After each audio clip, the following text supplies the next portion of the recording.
So anyway, Lightning Lance, what was it like to be a teenager? You know, a 15 to 18-year old in 76, 77, 78 as a DJ in Philly. What or the person who just went to dance. What were you hearing that was different and endeared you to the DJ pool and what was here in Philly? Wow. Well, that's a very good question, but I have to give that from two perspectives. At that time period, the disco scene was real big. So what was being played in New York was not the same stuff that was being played in Philadelphia, which made Philadelphia unique. New York was playing a lot of the disco music, Frisco Disco, Airport 76, Star Wars, things of that nature, uh, like La Pousse and all those groups. Meanwhile, back in Philadelphia, where the difference was a major, major ball game, you were hearing stuff like Confunction, Fun, the name of the song. You would hear stuff like the Bar-Kays, you know, you would hear uh, Do It Till the Fluid Gets Hot, by Breakwater, you know. So, I mean, it was just a totally different genre. You were hearing funky breaks, but they didn't have that same pump. They had a funkier feel to them. And it made the DJs want to cut it differently. You know, it made them want to give it a different flavor altogether and unique from what New York was doing. Okay, so now at that time, we pretty much, I think the world knows that at least hip hop to a certain extent worldwide, as we know it, was some of the pioneers up in New York, Right, going back to Herc and Bam and right. Flowers and a few others up Yes, there. yes. How did the Philly DJ Evolve. evolve into what became hip hop for us? Well, what was going on was that there were the New York DJ cliques and then there were the Philly cliques. What was happening was some of these DJs from Philadelphia were intermingling with some of the DJs from New York, doing those same cabarets that we just got finished talking about a minute ago. Some of these ballroom parties, on a weekly basis. They would come down into Philly. They would bring their music, and then we would go up there and they would play their music, there. So that's how a lot of the intermingling became, and a lot of the, I guess you could say, exchanges of music took place. You know, um, Primarily guys like Disco Rat would go to New York or would go to Atlantic City, and they would all mutually have parties going on there. And what they would do is they would merge sometimes. One person would bring a sound system from Philadelphia and allow them to use it. Sometimes the DJs would bring in a sound system, and the DJs from Philly would go and use their sound systems. So, it was always an intermingling thing. But definitely at the forefront of all of that was Disco Rat. Okay, so tell me a little bit about Rat and what made him popular. What were some of the tricks of the trade that just, if you went to a Rat party, that just you were expecting something to happen or to hear a certain, that certain groove that a DJ plays that he was known for at a Right, certain time of the night that just right, got the crowd right, knowing that's Rat on the wheels. right, Or you could walk in a party and say, nah, that ain't Rat. right, right. One of the primary songs that Rat was known for was the Olympic Runners. Put the music where your mouth is. That was one of his staple songs. When you heard that, or you heard Fun by Confunction, or you heard Let's Have Some Fun by the Bar-Kays, you knew Disco Rat was in the party, okay? Because you could hear the rumble of that bottom bass that he always made sure was punching your lights out and taking your breath away. And then you always saw a spectacular light show. And I can't even begin to talk about the Ratmobile, okay, which was his signature all over the city. Right. So, what was what was now? That was one thing. Light shows, that Philly became popular Yes. What was his light show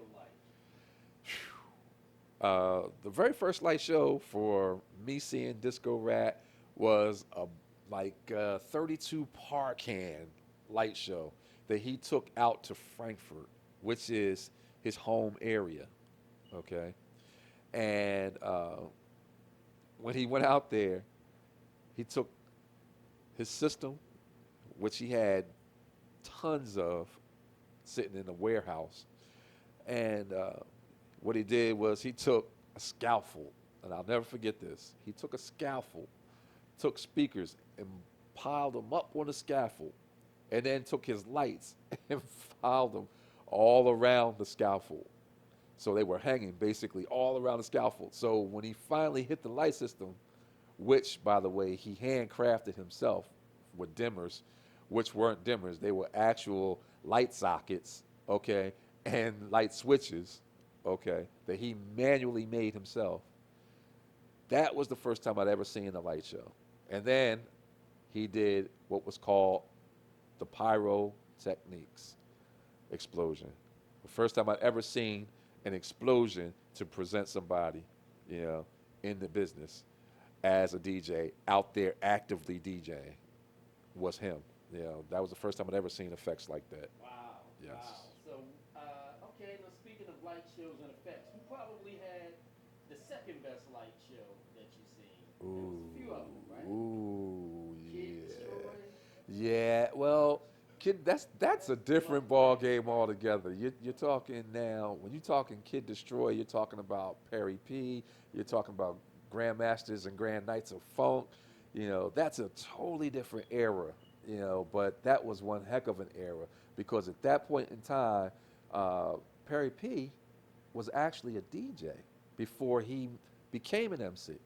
He was DJing before he became an MC, and he was up in Mount Airy doing his thing, you know, and then he linked up with Cosmic Kev and stopped DJing to become the MC that he became. And contrary to belief, a lot of people thought it may have been Gary's situation, Gary O. It wasn't really about Gary O. It was really about Kev and Perry P. But Gary O presented the sound systems at that time because he was also down with Galaxy 5, and Jeff Brown and Eric Costner, E.C. LaRock, rest your soul. I mean, again, we're talking history and we're talking, I guess I don't know if this is all for this particular segment or not, but, it is what it is. There were so many cats that were doing things back then with so many different sound systems. And again, it was all still fresh and new to a lot of people. So to hear like an Al Gray, I'm sorry, Captain Boogie, to hear Captain Boogie, just like you were hearing Disco Rat, and they would battle right there in Wagner's Ballroom, was amazing. People were like, yo, did you hear those sound systems? They were like, yo, but did you hear that song? did they pump that? And then at that same exact time while all that was going on, you also had the disco GQ groups going on, okay? And that was a different time and era, but that was the 70s that we know that created the hip hop era for Philadelphia, okay? You had groups like GQ, the Flamingo Dancers, Rasheen, what's up? You had the Great Gatsby, you had TQ, Top Quality Executioners. You had groups from up in South Philadelphia. Pip and Chip, the Disco Twins. There were so many different groups that were out at that time, and they were all dancing. Stepping as they were calling it back then, which was supposedly, the originator to the breakdancing scene. I can't confirm that, but that's what I hear. That then led into hip hop as we know it, because at that same time period, people were doing the block parties and cutting. People were also out in the parks cutting, and creating their mixes and things of that nature. There were other groups as well, and again, like I talk about Disco Tizer, I can't praise him enough because he was another one that stepped into the world, and made a name for himself. Disco Tizer, Sex Machine. Then there were the Bass Brothers, Of course, there was Grandmaster Nell and them down in South Philadelphia, you know, and Caesar, Robbie B, and all those guys, and that became popular in the mid '80s and things of that nature. But they were all doing hip hop. They were all doing hip hop back then, you know, and it was a beautiful scene. Right, right. So now, do you remember the spinathons Too. Yes, I remember the at the Hotel Spinathons. Philadelphia? Hotel Philadelphia, Kim the Graves. Arena, Kim Graves, Circuit City, Calico Kitchen. Oh my gosh, there was what was the place that was up there? Emerald City Disco, and we must also talk about how they used to also have those spinathons at the skating rinks, and a lot of people didn't know that. You know, Uh, Great Skates? yes, United Street. yes, Okay. yes. Great Skates was the primary spot then. Now, who do you remember when you had any of those battles? I Did you was, I wasn't, participate in any of them? I was never in any of those battles. Those were the big dogs. You know, that was the Disco Rats, the Mike Knoxes, and you know, and Nell, and all those guys. They would all get together and they would have those battles. You know, back then, the big thing was not so much the music at that point as it was the sound. You know, you had Mike Knox and those guys up there, you know, soundstage who had the Sun system. You had Disco Rat who had the Serwin Vega system. You had uh, you had Captain Boogie who had whatever he had because you never knew what Al had when he popped up. It was always something different, you know. And then the list goes on and on and on. For the Bass Brothers who dealt with nothing but all bottoms. Then, I'm sorry, I'd be remiss if I didn't mention the Fuchs Brothers, Fred Tate,